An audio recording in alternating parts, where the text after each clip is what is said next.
Hallo zusammen, ich bin Jan und diesen Kanal nutze ich in unregelmäßigen Abständen, um über meine Erfahrungen als Gründer als auch Unternehmer zu berichten. Seit meinem letzten Video ist wieder richtig viel Zeit vergangen, aber ich habe mir selber keine Zeit genommen für euch, also für ein neues Video. Stattdessen nutze ich hier dieses neue Studio verstärkt für interne Videos für die Plenty Crew.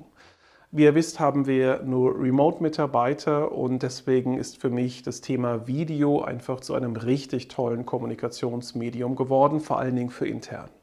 Aber zurück zu euch. Willst du mein Geld? Dann nimm es dir bitte. Was hat es mit diesem Titel auf sich?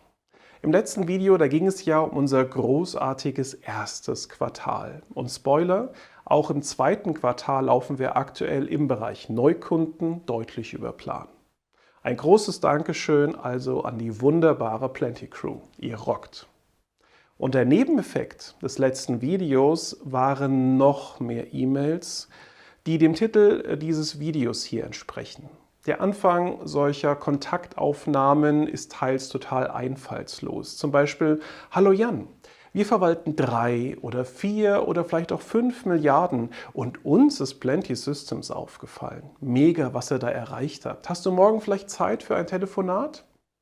Worum geht es da also? Meistens sind es Private Equity Fonds, die mit dem Geld anderer Leute in interessante Unternehmen investieren möchten. Und das investierte Private Equity Kapital in Europa ist übrigens laut Statista in den letzten 10 Jahren richtig krass gestiegen. Von 41 Milliarden in 2012 auf 146 Milliarden Euro in 2021 und immerhin noch 130 Milliarden in 2022. Das ist richtig viel Kohle. Und dahinter steckt auch eine gigantische Industrie, die ganze Vertriebsteams beschäftigt und dank modernster CRM-Tools Unternehmer, Manager, aber auch Gesellschafter mit E-Mails und Anrufen erfreut. Und diese Leute sind teils so übermotiviert, weil sie selbst oft einen richtig krassen Bonus erhalten, wenn sie ein weiteres Unternehmen gefunden haben, das sich halt frisches Geld holen möchte. Also was heißt das? Holst du dir jetzt auch Fremdkapital oder was? Seit der Gründung von Plenty Systems sind wir vollständig eigenfinanziert. Zur Gründergeschichte findest du übrigens ein eigenes Video auf diesem Kanal hier. Eigenfinanziert bedeutet, wir können halt nur das Geld investieren, was wir vorher auch verdient haben. Und das ist echt anspruchsvoll und es verlangsamt manchmal auch die Entwicklung, absolut. Da Kapital einfach der limitierende Faktor ist. Aber wir wissen dadurch auch, wie man kostendeckend arbeitet. Auch ein Vorteil. Aber der größte Vorteil der Eigenfinanzierung ist doch, dass wir einfach keine Energie aufbringen müssen, Investoren übermäßig mit vielen Reports zufriedenzustellen und wir können selbst entscheiden. Klar, Fremdkapital anzunehmen, das ist letztlich eine richtig krasse Wette. Und zwar für alle Beteiligten. Sowohl für den Fonds bzw. den Geldgeber, genauso wie den Unternehmer oder den Manager. Wenn sie aufgeht, mega, dann gewinnt das Unternehmen deutlich an Wert. Doch nach Covid haben wir sehr viele Beispiele gesehen, was passiert, wenn die Wette nicht aufgeht. Massive Stellenstreichungen und harte Maßnahmen. Klar, ganz objektiv betrachtet waren das im Regelfall einfach notwendige Schritte.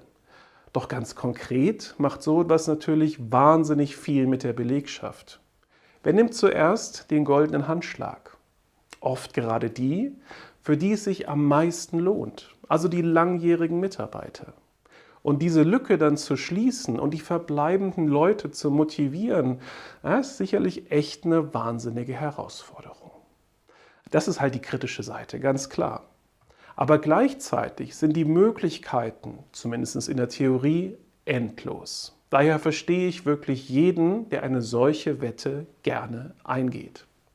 Ich selbst würde übrigens eine solche Wette nur dann eingehen, wenn ich entweder muss, weil ich keine Alternative sehe, oder wir als Unternehmen in der Lage sind, die Wette mit extrem hoher Wahrscheinlichkeit zu gewinnen. Und beide Zustände sehe ich aktuell, wenn ich ehrlich bin, nicht gegeben.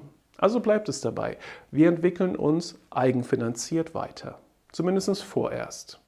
Denn was morgen oder übermorgen ist, wenn ich ehrlich bin, ich kann es auch nicht vorhersagen. Also bis dahin, weiter so, alles bleibt beim Alten und ich freue mich auch in Zukunft auf weitere Kontaktanfragen zum Thema „Nimm doch bitte mein Geld, ich habe einfach zu viel davon." Wie seht ihr das übrigens? Ist es zu konservativ und total überholt oder doch eher positiv? Würde mich sehr interessieren. Bis zum nächsten Mal, alles Gute für dich. Bye bye.